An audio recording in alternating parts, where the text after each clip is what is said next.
If a podcast only exists in 60-second TikToks and Instagram reels, is it still a podcast? Starting around 2023, many sharp-eyed social media watchers noticed something strange. Some videos that looked like podcast clips weren't podcast clips at all.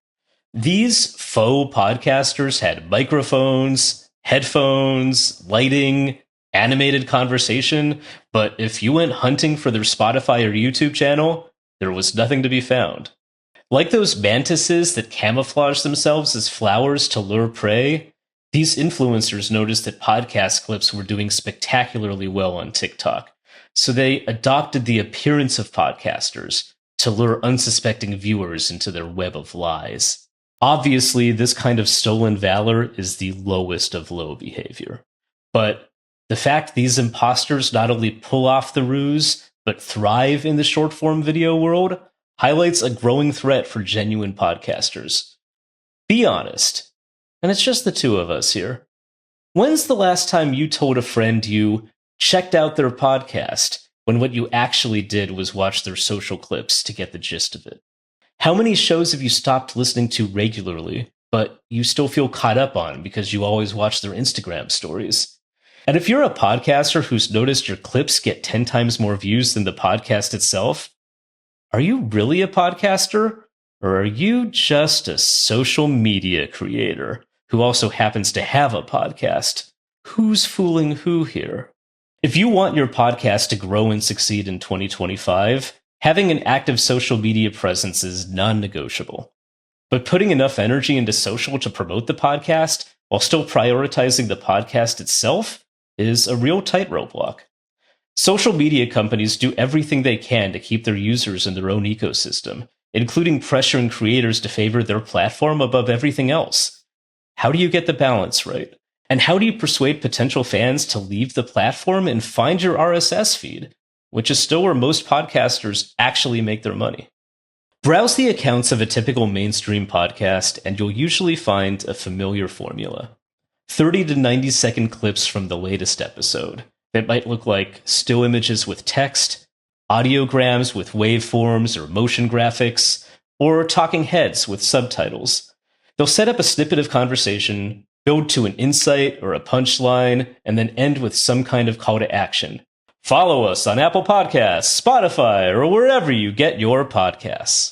Maybe there's a link in the clip description, though the platforms increasingly bury outbound links, so there are often creative workarounds, like the famous link in bio.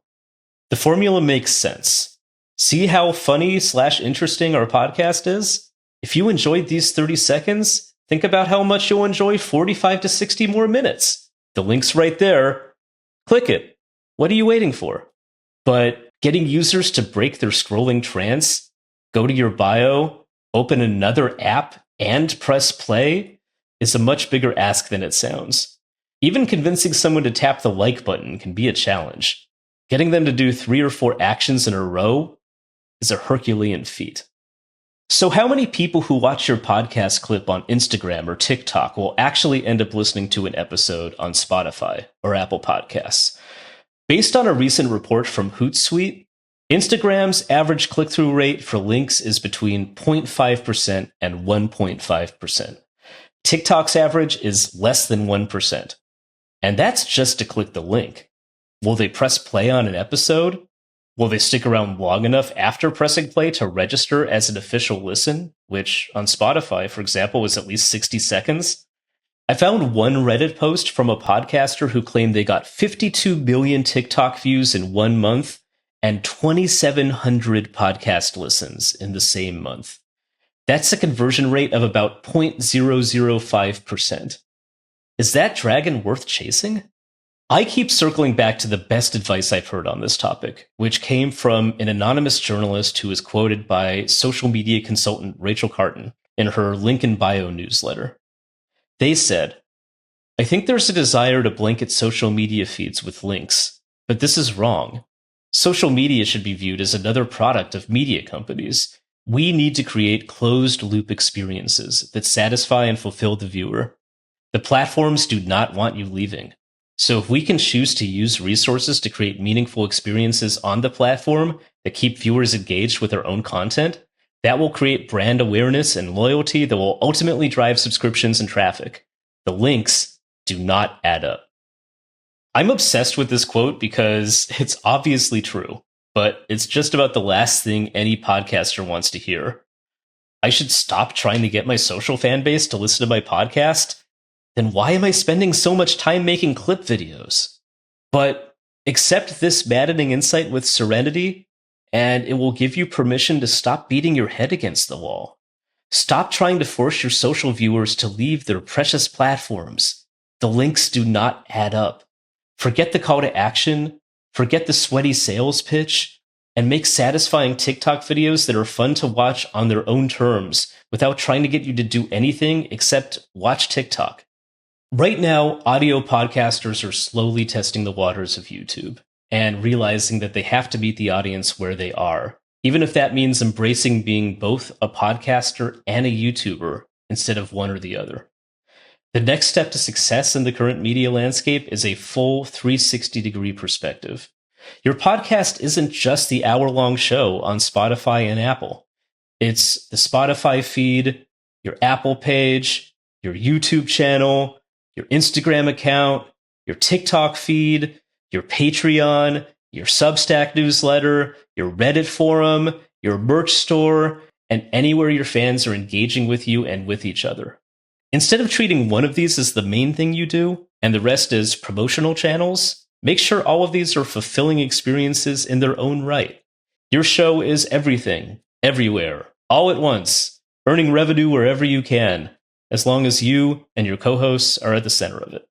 Because in the long run, nurturing an audience in one space will create a rising tide everywhere else by building general awareness and goodwill for your personal brand.